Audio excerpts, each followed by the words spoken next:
Estás escuchando Pasos de Conciencia.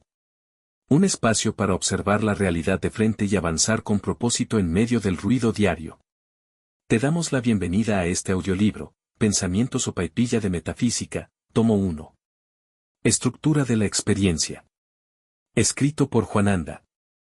Ahora comenzaremos con el capítulo 11, la ecuación al revés. Ser, hacer, tener. Antes de que puedas hacer algo, primero debes ser algo. Cita de Johann Wolfgang von Goethe. En el capítulo anterior observamos una idea central: la conciencia individual participa en un juego donde el olvido cumple una función. El jugador entra en la experiencia y acepta una forma temporal de amnesia para que la realidad tenga intensidad, sorpresa y aprendizaje. Sin ese velo, cada movimiento perdería su misterio. Comprender este principio cambia la forma en que miramos nuestra vida y nos lleva directamente a las interrogantes planteadas recientemente: ¿cómo uso este poder en mi vida para modificar mi realidad? ¿Cómo paso del pensamiento mágico a la manifestación concreta de resultados? Si ya hemos visto el mapa del juego, resulta contradictorio continuar actuando desde los mismos patrones que generaron confusión durante años. La respuesta a estas preguntas exige desarmar la lógica con la que operamos a diario. El condicionamiento cultural nos programó con una fórmula invertida: tener, hacer, ser. Bajo este esquema, la mente asume la obligación de acumular recursos externos o lograr condiciones perfectas primero, para luego poder ejecutar los pasos deseados y, finalmente, experimentar la plenitud. Esta estructura subordina la conciencia a la materia. La mecánica real invierte por completo esta secuencia, estableciendo el orden ser, hacer, tener. La persona asume primero la identidad interna sólida. Luego, desde esa suficiencia, ejecuta la acción física. El resultado material aparece como una consecuencia natural de esa postura. El conocimiento conceptual abre una puerta, aunque la mente conserva hábitos que siguen operando por inercia. El jugador recuerda algo profundo sobre sí mismo y, aún así, su lenguaje, sus decisiones y sus emociones continúan reproduciendo los programas antiguos. Este capítulo examina esos programas y muestra cómo se infiltran silenciosamente en la vida diaria. Uno de los hábitos más extendidos aparece en el lenguaje cotidiano. Las palabras son la forma física de los pensamientos. Cumplen la función de describir la experiencia y, al mismo tiempo, de organizarla. Cada frase que repetimos con frecuencia fija una orientación mental, y esa orientación termina moldeando la identidad desde la cual actuamos. En la cultura hispanohablante existe una expresión que ilustra bien este fenómeno: quiero abundancia. A primera vista parece una afirmación positiva, aunque en su estructura guarda dos instrucciones contradictorias. El verbo quiero instala una distancia psicológica entre el jugador y aquello que desea experimentar. La mente declara una aspiración que se sitúa siempre en el futuro, manteniendo el presente en un estado de espera permanente. La palabra abundancia, por otra parte, posee un campo semántico amplio y ambiguo.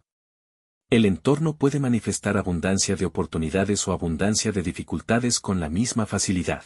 El lenguaje revela, en este caso, una programación mental que continúa orientada hacia la carencia aun cuando la intención consciente apunta hacia la prosperidad. Como vimos anteriormente, esta observación también aparece en las enseñanzas de Sri Nisargadatta Maharaj, en su obra Yo Soy Eso. Allí se explora la potencia del enunciado yo soy como fundamento de la experiencia humana. Cuando la mente afirma yo soy, establece una identidad inmediata en el presente. La frase descarta describir un deseo futuro o un objetivo distante, delimita el punto desde donde la vida se experimenta en este instante. El lenguaje conecta pensamiento e identidad, organizando la experiencia desde dentro. Por ejemplo, encarnar el yo soy prosperidad reorganiza la percepción interna y dirige la atención hacia lo que ya está disponible en la experiencia actual. Asumir esta identidad exige habitar un estado de saber absoluto, alejándose por completo de la repetición mecánica de mantras vacíos. El jugador omite cualquier intento de convencer al universo de entregar recompensas o manipular la realidad a través de fórmulas mágicas. La transformación verdadera ocurre dentro de la conciencia, donde la identidad abandona la estructura de la carencia y comienza a organizarse exclusivamente alrededor de la suficiencia. Como también revisamos en capítulos previos, este mecanismo opera con neutralidad absoluta y puede activarse de forma inconsciente hacia lo destructivo. Encarnar el miedo o la escasez a través de este comando maestro obliga al sistema a reproducir esos estados con idéntica precisión, anclando al jugador en su propio sufrimiento. Habitar ese estado requiere práctica cuando la cuenta bancaria marca cero. Lograrlo exige mirar a tu alrededor y evaluar tu riqueza material y biológica actual. Por ejemplo, dimensionar el valor incalculable de poseer un cuerpo funcional, la capacidad de respirar de forma autónoma, el privilegio de caminar libremente o el simple hecho de dormir bajo un techo seguro sobre una cama. Reconocer y sentir esa inmensa fortuna inmediata cambia tu frecuencia interna. Te anclas en la prosperidad sin intentar manipular a la existencia, porque el sistema conoce perfectamente tu estado interno. Aún así, reconocer este principio no garantiza que el hábito mental desaparezca automáticamente.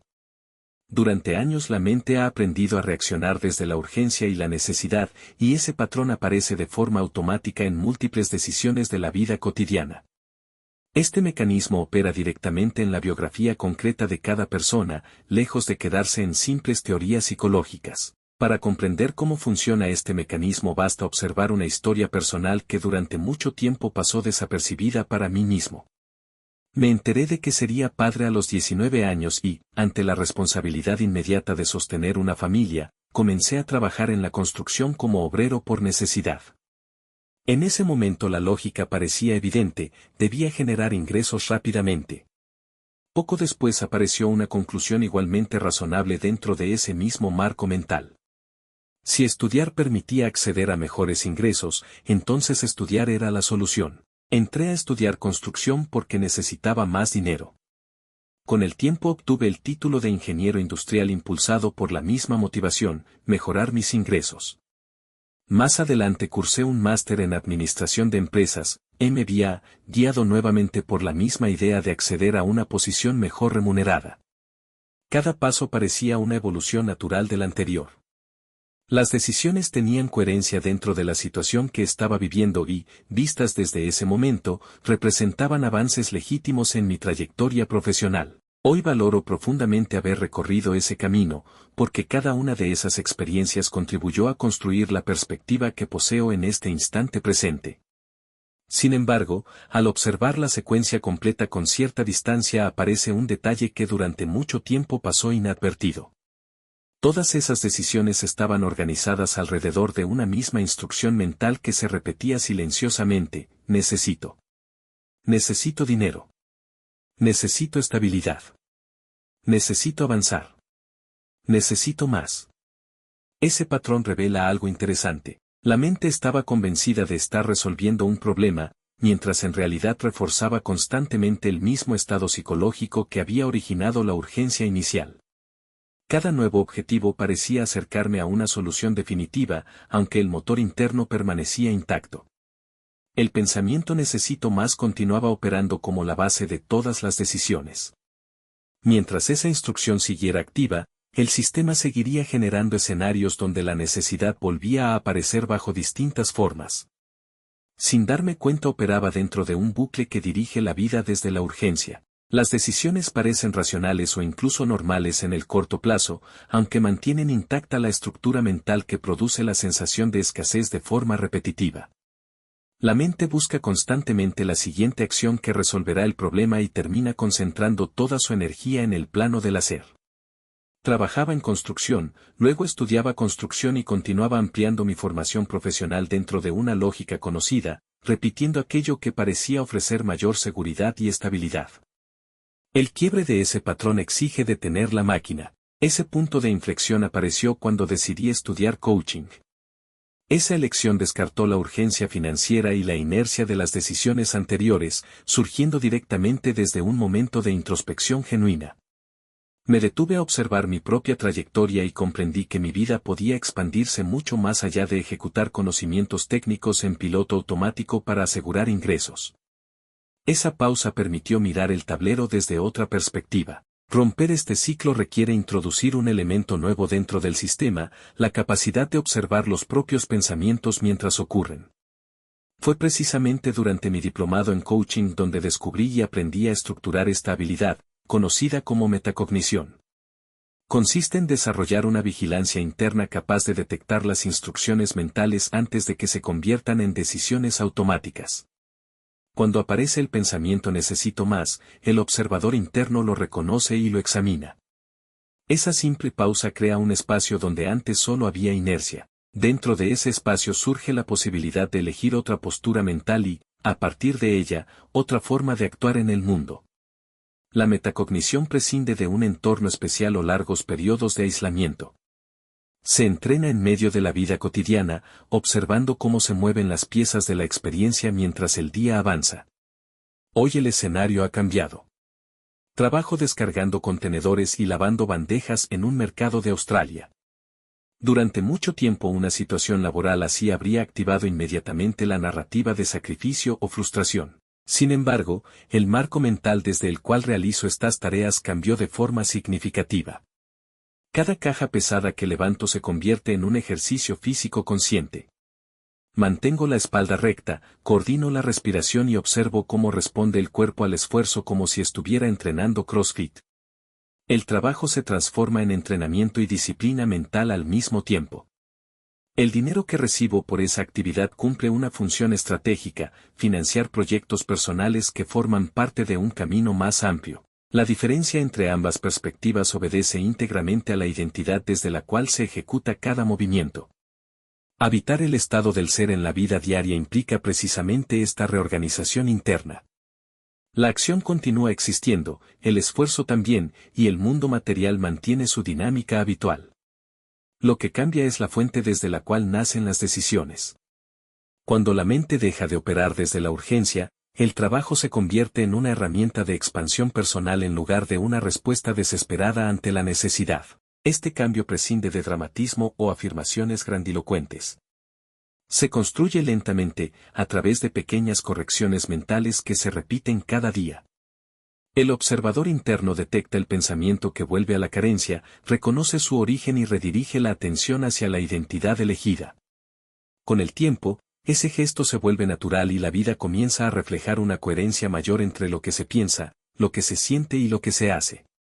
Aún dentro de este proceso aparece otro elemento inevitable de la experiencia humana, la duda. El cuerpo se cansa, la mente enfrenta incertidumbre y el entorno presenta desafíos inesperados. Ninguna persona mantiene claridad absoluta durante cada minuto del día. La diferencia se encuentra en la rapidez con que se reconoce el desvío y se retorna al centro. La metacognición vuelve a cumplir aquí un papel esencial. Cuando surge la pregunta sobre el rumbo de la vida o el valor de las decisiones tomadas, el observador interno examina esa duda con calma. ¿Esta inquietud señala un ajuste necesario? ¿Refleja simplemente el cansancio de una jornada intensa? ¿Invita a replantear una estrategia o a sostener el camino actual con mayor paciencia?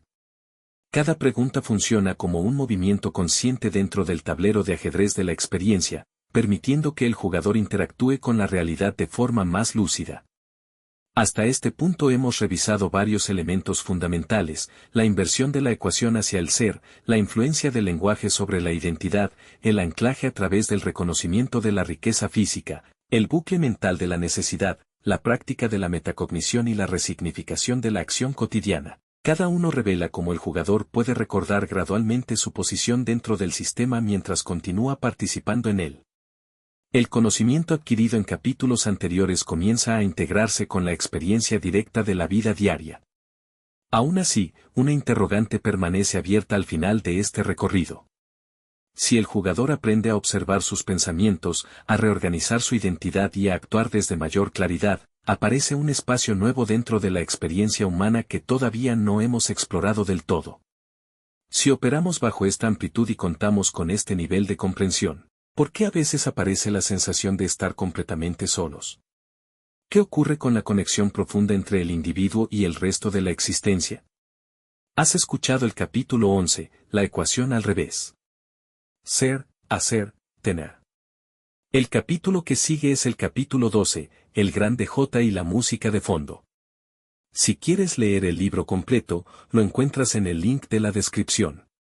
También puedes acceder al pack completo con los 5 libros de El Camino del Buscador. Recuerda que la verdadera ingeniería comienza adentro.